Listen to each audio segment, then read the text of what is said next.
l'avenir du tennis. Nos jeunes champions français seront-ils de mieux en mieux classés? Je pars de l'exemple de Richard Gasquet, à 9 ans, fait la une de Tennis Magazine. Il est classé alors 15-4. Il sera numéro 1 mondial chez les juniors en 2002 et ce sera le plus jeune joueur à gagner un match lors d'un Master 1000. Il a 15 ans. Des aînés ont été également bien classés, mais ça reste celui le meilleur. Santoro à 15-4 par exemple, à 10 ans. Delettre, 31, à 12 ans. Paul-Henri Mathieu, 31, à 10 ans. Sachant qu'il n'y avait pas de classement, évidemment, quatrième série en 77-78. Je reprends ici un tableau pêché sur Internet où justement on voit l'évolution. Alors pas forcément avec tous les classements. Par exemple pour Benjamin Gasquet, il manque ses classements d'avant 10 ans. Pour moi, Gasquet, c'est un souvenir déjà. C'est un souvenir de Roland Garros 2002 où il va faire sensation parce que c'est sa première apparition sur le tournoi majeur, on va dire.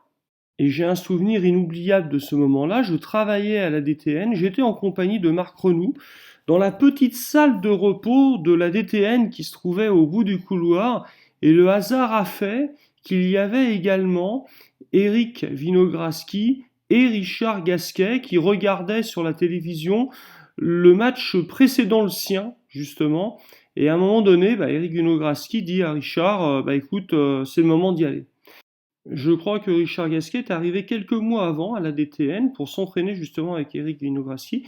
Il était accompagné de son père qui avait un petit bureau justement à la DTN. Richard va jouer Alberto Costa. Il va lui prendre un set. Alberto Costa sera quand même le vainqueur du tournoi contre Juan Carlos Ferrero. Par rapport à tous ces petits jeunes que l'on voit sur les tournois, bien entendu, beaucoup moins bons que Richard Gasquet l'était à l'époque, on peut tout de même se poser la question.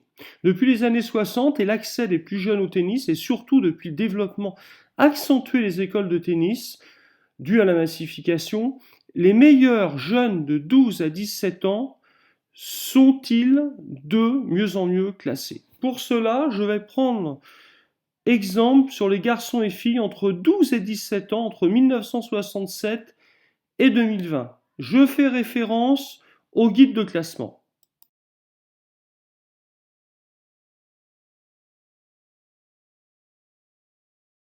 Pour chaque âge, je prends les 25 meilleurs.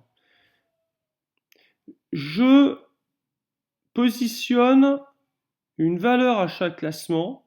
Je multiplie cette valeur par le nombre de joueurs. J'obtiens un nombre que je divise par 25. Par exemple, ici, nous avons 8,08. Je le place donc sur mon attribution des valeurs de classement à 8 et ça me donne un classement moyen à 4,6. Je fais ça pour tous les joueurs entre 12 et 17 ans, garçons et filles.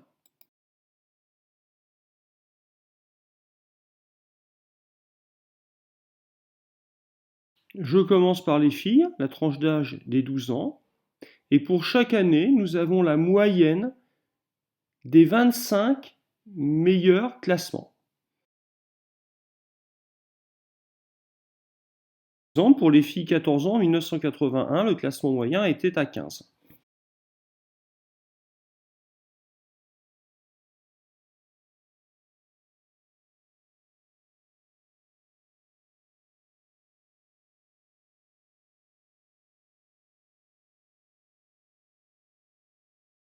Pour les 17 ans, je suis obligé de faire un aménagement car avant il y avait un classement 17-18 qui correspondait au classement junior. Comme certains classements d'ailleurs n'existaient pas, pareil, je fais un aménagement statistique.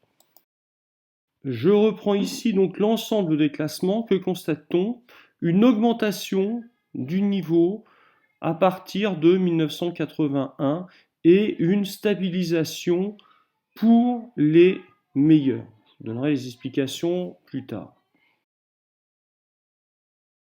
Je passe maintenant au classement pour les garçons. Nous verrons que pour les 16 ans, j'ai deux statistique parce que j'ai retrouvé dans les archives des guides de classement où figurait justement l'âge 16 ans. Il ne faut pas oublier qu'avant les années 50, peu de très jeunes joueurs étaient présents, peu de très jeunes joueurs prenaient des cours. Sur ce tableau, je référence les 25 meilleurs par année.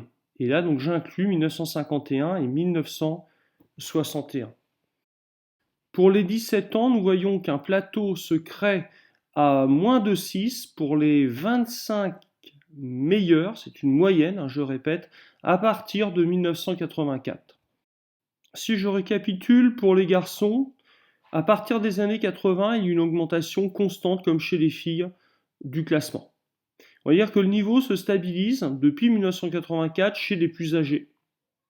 Et pour les autres, il a augmenté jusqu'à 2016. Et là, ça s'est stabilisé en ce moment. Je mets en parallèle le tableau garçons-filles. Il y a un écart d'environ 2 classements des filles par rapport aux garçons. Plus de précocité chez les filles pour le classement.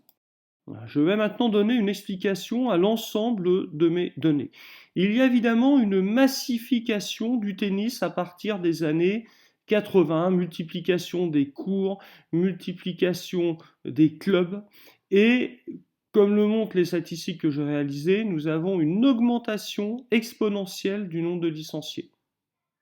Donc, il y a plus d'écoles de tennis, il y a plus de jeunes, il y a plus de compétition, et donc il y a plus de joueurs classés.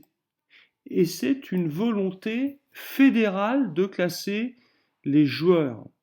Il y a eu, depuis les années 70, l'ajout systématiquement de classements.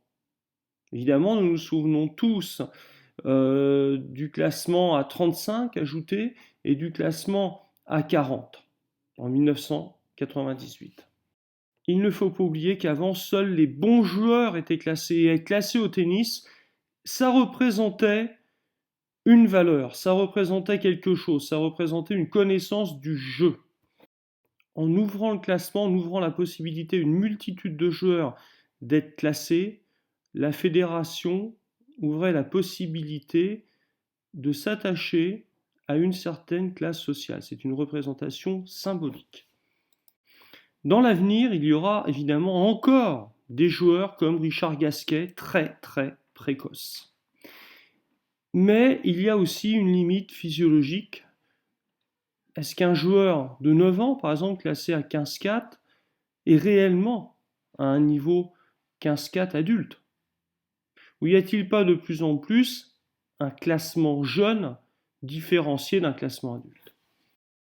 Évidemment, les méthodes d'entraînement, surtout chez les plus jeunes, s'améliorent. Les connaissances scientifiques, notamment sur la physiologie, mais également sur le mental des plus jeunes, aident à avoir des jeunes de plus en plus forts, techniquement et tactiquement, même si évidemment nous avons des limites. Maintenant, ce qui est intéressant de regarder, et ça fera l'objet d'une prochaine vidéo, c'est comment s'organisent les familles autour d'un volume horaire d'entraînement de plus en plus important où il doit concilier l'école mais également sa vie d'enfant. Merci de votre attention. N'oubliez pas de citer vos sources lorsque vous parlez de cette vidéo ou que vous y preniez des informations.